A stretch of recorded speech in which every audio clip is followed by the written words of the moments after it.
Bienvenidos a El Debate. Cuando asistimos a una obra de teatro clásico, pues sabemos que el guión lleva escrito siglos, ¿verdad? Claro, el destino está sellado desde el principio. Exacto. Tienes el texto en las manos y sabes perfectamente qué personaje va a traicionar al protagonista. Sabes en qué acto caerá el telón y, bueno, quién perecerá al final. Es un diseño totalmente cerrado. Ujú. Pero, y aquí es donde entramos en materia hoy. ¿Qué pasa cuando entramos en el capítulo 26 del Evangelio de Mateo? Porque este texto nos narra las horas previas a la crucifixión. Y es un relato intensísimo, totalmente. De pronto, al leerlo, vemos a los personajes sudar, conspirar, dudar y traicionar con una crudeza terrible. Hoy en el debate nos planteamos una pregunta central sobre este material. La pregunta es, ¿retrata Mateo 26 estos trágicos eventos como el resultado de la agencia humana autónoma y el fracaso moral? ¿O los presenta fundamentalmente como un determinismo divino donde los personajes actúan para cumplir un guión profético ineludible? Esa es la gran tensión del texto. Eso es. Así que para dejar claras nuestras posturas desde el principio, yo represento el lado de la agencia humana. Sostengo que el texto enfatiza la responsabilidad moral, las motivaciones internas y las elecciones conscientes de los individuos. Y yo represento la postura del determinismo. Abordo este punto desde una perspectiva distinta, argumentando que el texto subordina toda esa acción humana a una inevitabilidad cósmica, marcando repetidamente que todo sucede para que se cumplan las Escrituras. Vale, pues vamos a entrar en materia. Yo defiendo que Mateo 26 es, en su núcleo, un estudio magistral sobre el carácter y la elección humana. Mateo no nos presenta autómatas. Ya. O sea, no son marionetas. Nos obliga a mirar las motivaciones internas. Fíjate en esa escena inicial, en el patio de Caifás. Los líderes religiosos se reúnen para aprender a Jesús, pero hacen un cálculo político, que a mí me parece fascinante. Sí, cuando deciden el momento, ¿no? Exacto, dicen textualmente. No durante la fiesta, para que no se haga alboroto en el pueblo. A ver, eso es pragmatismo puro. Están sopesando riesgos sociales. Tienen una autonomía moral evidente. Ujú. Y luego, el texto contrasta esa malevolencia calculada con la agencia positiva. Tenemos a la mujer en Betania. Ella elige acercarse y derramar un vaso de alabastro de perfume carísimo sobre Jesús. Es una decisión tan suya, tan autónoma, que el propio Jesús dice que será recordada en todo el mundo por esa buena obra. Claro, el acto es memorable, eso es innegable. Es que si todo esto es solo el cumplimiento ciego de una profecía, el valor moral de esa mujer o la cobardía calculada de los sacerdotes perdería todo su peso. Las traiciones no son robóticas en este texto, son humanas. A ver, entiendo lo que planteas, y es evidente que los personajes experimentan sus acciones como decisiones propias. O sea, ellos sienten que tienen el control de la situación. Porque lo tienen. Bueno, espérate. No son las circunstancias políticas las que dictan el destino de Jesús. Antes de que los sacerdotes siquiera hagan ese cálculo pragmático que mencionas de evitar la fiesta, Jesús mismo ya ha dictado los tiempos exactos antes de ocurrir. Sí, al principio del capítulo. Eso es. En el versículo 2 lo dice con una precisión matemática. Dice, «Sabéis que dentro de 2 días se celebra la Pascua y el Hijo del Hombre será entregado para ser crucificado». Fíjate que no lo plantea como un riesgo político. Ya, pero... Lo enuncia como un hecho absolutamente consumado. Es una declaración definitiva de cómo va a ser. A ver, claro que es una afirmación tajante, pero prever un evento no es lo mismo que causarlo. O sea, yo puedo saber que va a llover, pero yo no hago que llueva. Ya, pero es que va mucho más allá de la simple previsión meteorológica. Durante la última cena, Jesús pronuncia una frase que para mí es el pilar absoluto del determinismo en este texto. Dice, «A la verdad, el Hijo del Hombre va según está escrito de él». Ujú. Esa frase, según está escrito, anula por completo la idea de que los eventos podrían haber tomado otro rumbo. Exige que veamos a los personajes, incluido el propio Judas, como instrumentos trágicos pero absolutamente necesarios para que la redención del pacto se materialice. Vale, si nos están escuchando, probablemente estén pensando lo mismo que yo ahora mismo. Si todo estaba escrito, entonces personajes como Judas son solo víctimas del destino. Víctimas trágicas, sí. Permíteme ofrecerte otra perspectiva. Si Judas simplemente estaba cumpliendo un rol divino, ¿por qué el texto se detiene a detallar su oportunismo puramente mercantil? ¿Te refieres a la negociación? ¡Claro! Judas va activamente a los principales sacerdotes y negocia. Pregunta explícitamente, ¿qué me queréis dar? Y yo os lo entregaré. Y le fijan un precio exacto, 30 piezas de plata. Y a partir de ahí, el versículo 16 dice que Judas buscaba oportunidad para entregarle. Sí, el texto usa esa palabra. Ese verbo buscar implica una intencionalidad continua. Esta es una transacción humana viciada por la codicia, no una coerción celestial. Judas hace sus propios cálculos financieros. Lo siento, pero no te compro ese argumento en absoluto y déjame explicarte por qué. Adelante. Esa transacción mercantil, aunque en la superficie parece súper mundana y motivada por la avaricia, está envuelta en una dinámica que trasciende el libre albedrío de Judas.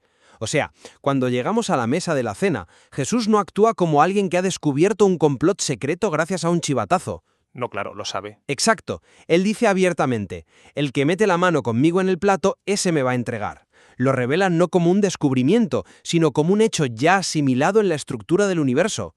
Judas cumple una función cósmica. Si Judas no traiciona a Jesús, la profecía falla. ¿Ya? Pero... Y si la profecía falla, el texto entero se desmorona. Todo sucede para cumplir el guión. Tengo que admitir que aquí me pierdo un poco contigo. Y creo que este es el nudo de nuestro debate, la verdad. Justo después de esa revelación en la cena, Jesús añade algo terrible. Dice, bueno le fuera a ese hombre no haber nacido. Sí, es una declaración durísima. Durísima es poco. ¿Cómo reconcilias esa condena moral tan devastadora con un destino ineludible? A mí me parece que si Judas no tenía otra opción, si estaba irrevocablemente forzado para que las escrituras se cumplieran, entonces esa condena resulta profundamente sádica. Entiendo por qué lo ves así. Es que la culpa solo tiene sentido lógico si Judas tenía la capacidad real de elegir no traicionarle. Si es un instrumento cósmico ciego, castigarle es injusto. Es una paradoja, sin duda. Pero para entender cómo coexisten estas dos realidades en el texto, necesitamos traer a la mesa el concepto del compatibilismo. Vale, explícanos eso. Es la idea de que el determinismo divino y la responsabilidad moral humana pueden coexistir sin anularse mutuamente. Para visualizarlo de forma más clara, no pienses en marionetas controladas por hilos desde el cielo. Piensa en un autor escribiendo una novela. Vale, te sigo. Desarrolla esa idea de la novela, a ver. El autor conoce y ha predeterminado exactamente cómo termina la historia de su libro. El final es ineludible. Pero dentro del universo de esa novela, los personajes actúan de forma totalmente coherente con su propia naturaleza, con sus defectos, con sus pasiones. Judas no es arrastrado físicamente contra su voluntad hacia los sumos sacerdotes. Él va porque en su fuero interno es codicioso. La genialidad de Mateo es mostrarnos que el plan divino no necesita coaccionar a Judas, simplemente utiliza su avaricia natural para cumplir un propósito mayor. Dios diseña el fin, pero Judas es 100% responsable del medio que elige. A ver, es una analogía interesante la del autor y la novela, pero un autor literario crea personajes de ficción que no sienten, mientras que aquí estamos hablando de seres de carne y hueso que experimentan un sufrimiento visceral y real. Claro, el dolor es real. Y eso nos lleva a la transición natural de esta historia, al momento de mayor vulnerabilidad. Porque si la avaricia es un motivador humano fácil de entender en Judas, ¿cómo explicamos la lucha psicológica en el huerto de Getsemaní? Ah, Getsemaní. Ese pasaje es vital. Jesús no tiene avaricia, no tiene esa voluntad corrompida que mencionabas, pero en el huerto también lucha contra ese guión. Mateo nos describe una agonía brutal. Sí, una tristeza profunda. Jesús dice, mi alma está muy triste hasta la muerte, e incluso ora 3 veces pidiendo, Padre mío, si es posible, pase de mí esta copa. Yo te pregunto, si el guión fuera una fuerza automática, la lucha en Getsemaní carecería de todo sentido. ¿Por qué lo dices? Pues porque, ¿para qué vas a orar pidiendo que el guión cambie si ya sabes que es inalterable? Esa petición revela que la sumisión no es mecánica. Requiere que Jesús tome una decisión activa y dolorosa. Tiene que someter la debilidad de la carne frente al espíritu dispuesto. Cuando dice hágase tu voluntad, es una decisión autónoma frente al terror. Ese conflicto interno es real y yo no lo minimizo en absoluto, fíjate. De hecho, te diría que subraya precisamente lo aplastante que es la sumisión al guión cósmico. Piensa en el mecanismo de esa misma escena. A ver, La copa no pasa de él porque, fundamentalmente, no puede pasar. Ya está escrito. La agonía de Jesús nos enseña el peso inmenso de un destino inalterable cuando choca contra la psicología humana. E incluso aquí, justo después de esta oración, en el momento del arresto físico, el determinismo se hace súper explícito. ¿te refieres al momento en que sacan las espadas, me imagino? Tal cual, cuando llegan a arrestarle, uno de los discípulos saca la espada y le corta la oreja al siervo del sumo sacerdote. Es una reacción humana, lógica. Es puro libre albedrío intentando resistir. Supervivencia, sí. Pero, ¿cómo frena Jesús eso? Lo detiene con un argumento puramente determinista. Le dice al discípulo que, si él quisiera, tiene acceso a más de 12 legiones de ángeles para defenderse. Sí, tiene el poder de parar el arresto. Exacto, tiene el poder físico, pero elige no usarlas. Y lanza una pregunta retórica demoledora. Dice, ¿pero cómo entonces se cumplirían las escrituras de que es necesario que así se haga? O sea, su rendición no es ante las armas de los guardias, es una sumisión total a la inevitabilidad de las escrituras. Entiendo perfectamente la fuerza de esa declaración, de verdad. Pero fíjate cómo, inmediatamente después de esa aparente sumisión al texto sagrado que mencionas, Mateo nos sumerge en el pantano más sucio de la política humana. El juicio, ¿no? Hablo del juicio ante Caifás, sí. Me parece el ejemplo definitivo de cómo la agencia humana opera con corrupción consciente. El Sanedrín no actúa como un grupo de herramientas pasivas cumpliendo una orden divina. Actúan como individuos corruptos. Ya, pero... O sea, buscan falso testimonio conscientemente para condenarle a muerte. El texto lo dice claro, no encuentran una forma legal de ejecutarlo y tienen que tergiversar unas palabras sobre destruir el templo. Es un juicio amañado, sí. Es teatro político puro. Y cuando Jesús confiesa ser el Hijo de Dios, el sumo sacerdote rasga sus vestiduras en un acto performático brutal para condenarle. Y simultáneamente a esto, en el patio exterior, tenemos la caída libre de Pedro ante las criadas. Ah, Pedro, ese es un argumento que te compro a medias, pero sigue. Pedro niega a Jesús no porque una profecía le obligue mágicamente a mentir. Lo niega con juramentos por puro pánico social. Su agencia está motivada por el miedo a ser descubierto y ejecutado. Es la fragilidad humana al 100%. A ver, ese es un argumento convincente desde la perspectiva puramente psicológica, pero ¿has considerado cómo el texto enmarca realmente ese miedo de Pedro? Porque, desde mi perspectiva, la negación de Pedro es la demostración más contundente de la profecía. ¿Por qué la más contundente? Pensemos en lo que ocurrió justo unas horas antes. Pedro era el mayor defensor de su propia autonomía. Le insiste fervientemente a Jesús creyendo en su propia voluntad. Aunque todos se escandalicen de ti, yo nunca me escandalizaré. Sí, estaba súper seguro de sí mismo. Él creía que su libre albedrío era de hierro. Sin embargo, Jesús, desde esa presciencia divina, ya ha fijado el límite. Le dice, antes que el gallo cante, me negarás 3 veces. Y lo apoya en una profecía. Heriré al pastor y las ovejas serán dispersadas. Ya, el texto cita a Zacarías, ahí. Eso es. Así que cuando el gallo canta y Pedro sale a llorar amargamente, ese llanto no es solo arrepentimiento por cobardía. Es el llanto de un hombre que acaba de chocar de frente contra un muro cósmico. Descubre que su cacareado libre albedrío no pudo superar la profecía divina sobre su propia fragilidad. Su fracaso ya estaba codificado. ¡Wow! Párate ahí un segundo. Madre mía. Creo que eso es fundamental y quiero que la gente que nos escucha lo asimile bien. O sea, la idea de que el llanto de Pedro no es solo culpa moral, sino el horror absoluto de descubrir su falta de autonomía. Es una lectura poderosa, lo admito. Es que te desmonta todo el chiringuito del ego humano. Te das cuenta de que no eres tan libre como pensabas. Ya.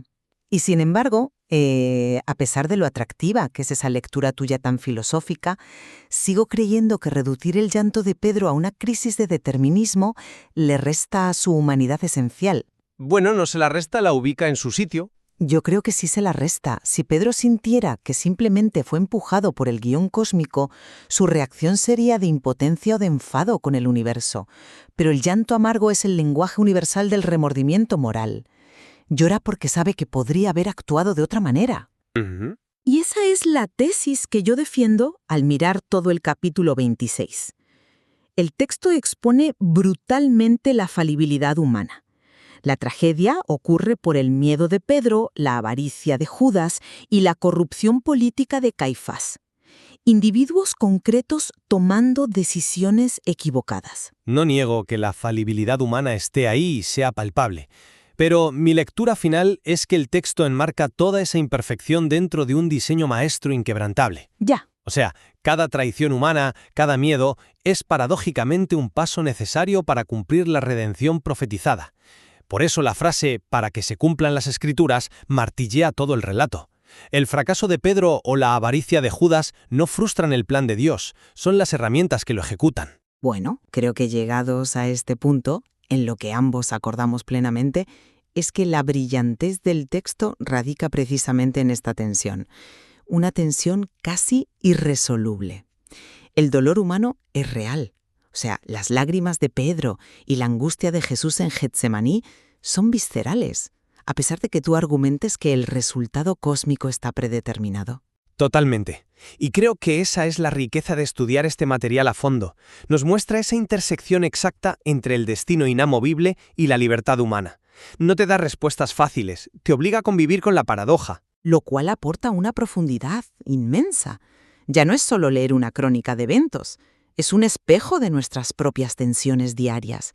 Así que sugerimos a quienes nos escuchan que vuelvan a leer el capítulo 26, que reflexionen sobre si el cumplimiento del destino justifica los medios humanos y si somos nosotros quienes escribimos nuestra historia o si ya hay un guión marcado. Muchas gracias por acompañarnos en esta conversación. Un placer, como siempre. Si te ha inspirado, dale like y síguenos para ver nuevos contenidos.